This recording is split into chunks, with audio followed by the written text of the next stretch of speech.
শেখ হাসিনার পদত্যাগ ও দেশত্যাগের খবর ছড়িয়ে যাওয়া মাত্রই পাল্টে যায় দৃশ্য। নিরাপত্তার সব দায়িত্ব ছেড়ে নিজেদের জীবন নিয়েই সংকটে পড়েন পুলিশ সদস্যরা।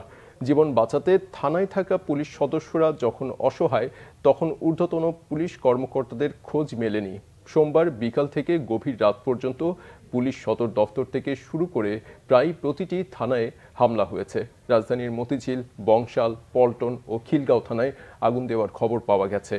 আদাবর, মোহাম্মদপুর, বাড্ডা, যাত্রাবাড়ি, উত্তরা, চানখারপুল ও সাভার থানা পুলিশের অন্তত অর্ধশত পুলিশ সদস্য নিহত হয়েছেন দুর্বৃত্তদের হামলায়। তবে আনুষ্ঠানিক কোনো তথ্য কারো কাছ থেকে পাওয়া যায়নি। এছাড়া ঢাকার বাইরে বিভিন্ন থানায় হামলা ও ভাঙচুর করেছে দুর্বৃত্তরা। এদিকে থানার নিরাপত্তায় এখন কাজ করছে ছাত্র জনতা।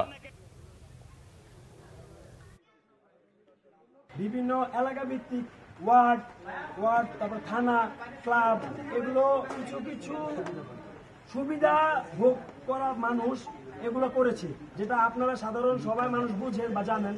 সাধারণ শিক্ষার্থীর জন্য, সাধারণ শিক্ষার্থীর পক্ষে সম্ভব না একটা থানা জ্বালিয়ে দেওয়া, একটা মানুষ মেরে ফেলা। কারণ আমরা যদি মানুষই মারতাম তাহলে আমাদের আজকে এতটা দিন আমাদের আন্দোলন চালিয়ে যেতে হতো না।